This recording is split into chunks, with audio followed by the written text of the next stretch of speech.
여러분 안녕하세요.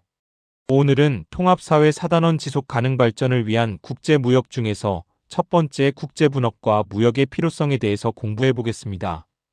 교과서 88페이지를 보도록 하겠습니다. 지난 시간까지는 금융투자에 대한 합리적 선택에 대해 배웠다면 오늘은 나라와 나라가 왜 굳이 서로 무역을 해야 하는가를 경제학의 논리를 통해 깊게 이해해 볼 거예요. 특히 국제분업, 무역, 생산 요소의 분포라는 주요 개념을 중심으로 설명하겠습니다. 먼저 오늘의 학습 목표입니다. 자원, 노동, 자본의 지역적 분포에 따른 국제분업과 무역의 필요성을 이해할 수 있다. 여러분은 무역이라는 말을 많이 들어봤을 거예요. 무역은 간단히 말해 한 나라가 다른 나라와 상품 서비스 생산 요소를 사고 파는 일, 즉 나라 간의 교환 활동입니다. 그런데 왜 이런 교환이 필요한 걸까요? 각 국가마다 자원, 노동력, 기술, 자본의 분포가 다르기 때문입니다. 어떤 나라는 천연자원이 풍부하지만 기술이 부족하고 어떤 나라는 기술력은 세계 최고지만 자원이나 노동력이 부족한 경우가 있죠. 작은 1단원 자원 노동, 자본의 지역별 분포 차이와 생산비입니다. 자원과 노동 그리고 생산 요소의 분포 차이 때문에 어떤 나라가 어떤 상품을 만들 때 드는 생산비 역시 다르게 나타납니다. 같은 제품이라도 어떤 나라는 금방 만들 수 있지만 또 어떤 나라는 훨씬 많은 노동력이나 자원을 필요로 하게 되는 것이죠. 2022년 세계 여러 국가의 1위 수출 상품 지도를 보겠습니다. 일본은 자동차가 1위 수출 상품이네요. 미국은 석유, 페루는 구리, 캄보디아는 의류, 에티오피아는 커피, 카타르는 석유가스가 자국 1위 수출 상품입니다. 세계 여러 국가의 1위 수출 상품이 각각 다른 이유는 무엇일까요? 그건 1위 상품을 만들 때 다른 나라보다 생산비가 적게 들기 때문입니다. 이것을 다른 나라보다 비교 우위에 있다고 말합니다. 두 번째 소단원 국제분업과 무역의 이익입니다. 여기서 중요한 개념이 바로 기회비용입니다. 기회비용이란 어떤 선택을 했을 때 포기해야 하는 다른 선택의 가치를 말합니다. 예를 들어 여러분이 1시간 동안 수학 문제를 풀기로 했다면 그 시간 동안 게임을 하거나 유튜브를 볼 수 있는 기회를 포기한 것처럼 국가도 어떤 상품을 생산할 때 다른 상품을 만드는 기회를 포기하게 됩니다. 이를 세 가지의 방식으로 무역의 필요성을 살펴보도록 하겠습니다. 첫 번째, 비교 우위라는 개념입니다. 상품을 생산할 때 더 적은 기회비용이 발생하는 것에 집중해야 한다는 것을 의미합니다. 그래서 각국은 다른 나라보다 비교 우위에 있는 상품이 무엇인지 살펴보고 이를 집중적으로 생산하는 것이 가격 경쟁력이 높아질 수 있습니다. 그리고 다른 나라에 수출하는 것이 더 좋은 합리적 선택이겠죠. 그래서 두 번째 국제분업을 하는 것이 좋습니다. 국제분업이란 국가별로 비교 우위가 있는 상품에 특화하는 것으로 선택과 집중을 하는 것이지요.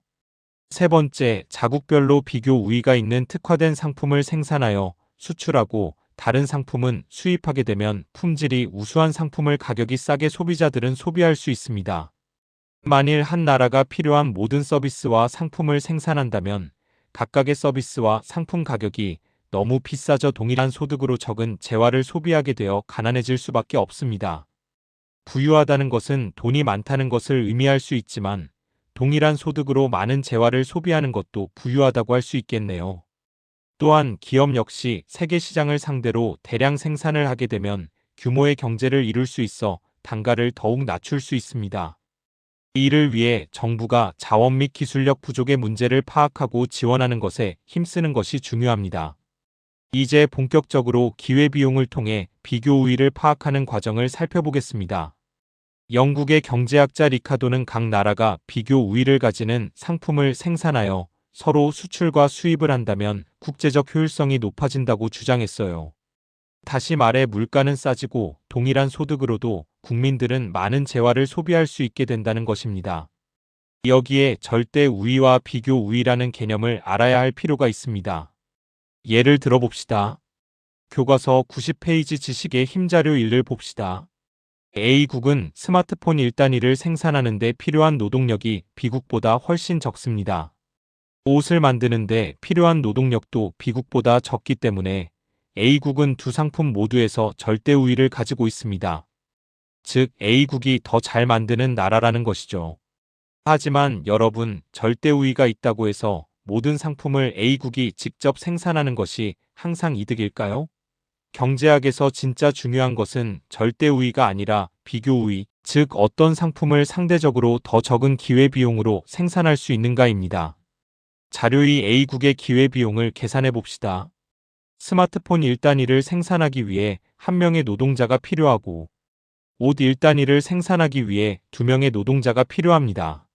이 말은 스마트폰 1개를 만드는 것에 집중하면 대신 옷 0.5개를 못 만든다는 뜻이죠. 즉 A국의 스마트폰 1단위 생산의 기회비용은 옷 0.5단위입니다. 반대로 옷 1단위를 만드는 동안 스마트폰을 2개를 만들 수 있습니다. 따라서 A국의 옷 1단위 생산에 대한 기회비용은 스마트폰 2단위가 됩니다. 이제 B국의 기회비용을 계산해 볼까요?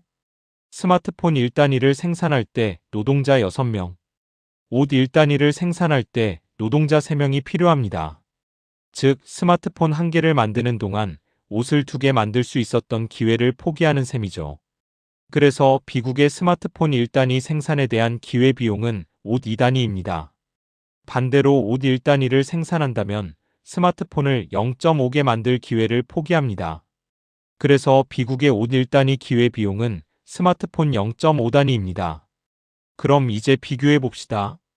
A국의 스마트폰 기회비용 옷 0.5단위, B국의 스마트폰 기회비용 옷 2단위. 따라서 스마트폰을 만들 때 옷을 만드는 기회비용이 적은 나라는 A국입니다. 그래서 A국은 스마트폰 생산하는 것에 집중하는 것이 합리적 선택입니다. 옷의 기회비용도 비교해 봅시다. A국의 옷 1단위 기회비용은 스마트폰 2단위입니다. B국의 옷 1단위 기회비용은 스마트폰 0.5단위입니다.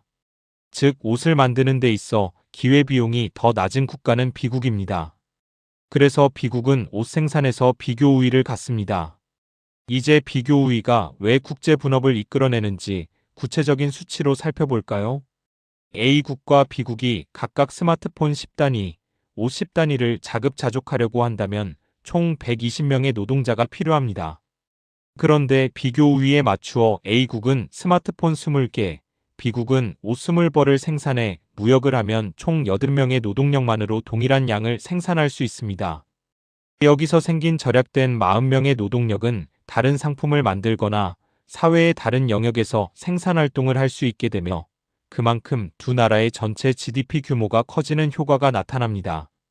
이것이 바로 무역이 가져다주는 이익입니다. 91페이지 탐구활동 생산 요소 분포와 무역 자료 1을 보면 캐나다의 광물 자원 분포가 있습니다. 캐나다는 석탄, 구리, 철광 등 절대 우위를 갖고 있거나 비교 우위를 갖고 있습니다. 그래서 우리나라의 광물 자원과 육류를 수출합니다. 자료 2에는 노동력이 풍부한 베트남이 있습니다. 풍부한 노동력을 통해 무선통신 기기 부품을 만들어 우리나라에 수출을 합니다. 그리고 우리는 평판 디스플레이와 정교한 무선통신 부품을 만들어 베트남에 수출합니다. 그러면 베트남에서는 휴대폰 완제품을 만들어 우리나라의 브랜드 이름으로 전 세계에 수출하는 구조를 갖습니다. 이건 역시 절대 우위와 비교 우위를 가는 상품을 특화해서 무역하는 모습을 보여주는 예시입니다. 이처럼 분업은 단순히 서로 다른 상품을 교환하는 거래가 아니라 비교 우위에 의한 효율적 특화를 통해 나라 전체의 생산 능력을 극대화하는 과정입니다. 국제 분업이 일어나지 않는다면 각 나라는 비효율에 갇혀 더 적은 생산량과 더 높은 비용을 감수해야 하겠죠. 마지막으로 우리나라의 시대별 교역 상품의 변화를 봅시다. 우리나라의 수출 상품 1위부터 5위가 계속 변하는 것을 볼 수 있습니다. 이것은 다른 나라의 절대 우위나 비교 우위를 갖는 상품이 고정되지 않는다는 것을 의미합니다. 국민의 소득이 많아질수록 우위를 갖는 상품이 바뀌는데 부가가치가 높은 상품으로 발전하고 진보하는 것을 보여줍니다. 따라서 무역에서 각 나라 간 절대 우위나 비교 우위는 소득 수준의 변화나 기술 발전 등으로 항상 바뀔 수 있다는 것도 알아야 합니다. 정리를 하겠습니다. 첫째, 나라마다 자원 노동자본의 분포가 다르기 때문에 생산비가 다르게 나타난다. 둘째, 기회비용을 기준으로 어떤 나라가 어떤 상품을 더 효율적으로 생산할 수 있는지가 결정된다. 셋째, 비교 우위가 있는 상품에 특화할 때 국제 분업이 이루어지며 무역을 통해 양국 모두 생산량과 소비량이 증가한다. 넷째, 절대 우위가 없는 나라라도 비교 우위만 있다면 무역에서 충분한 이익을 얻을 수 있다. 여러분, 오늘 국제무역의 핵심 원리를 잘 이해했나요? 다음 시간에는 지속 가능한 발전의 필요성에 대해 살펴보도록 하겠습니다. 질문이 있는 친구는 수업 후에 선생님에게 물어보면 되고, 지금은 화면 왼쪽 친구가 오른쪽 친구에게 오늘 배운 내용을 간단히 설명해보는 시간을 가져봅시다. 그럼 다음 시간에 만나요.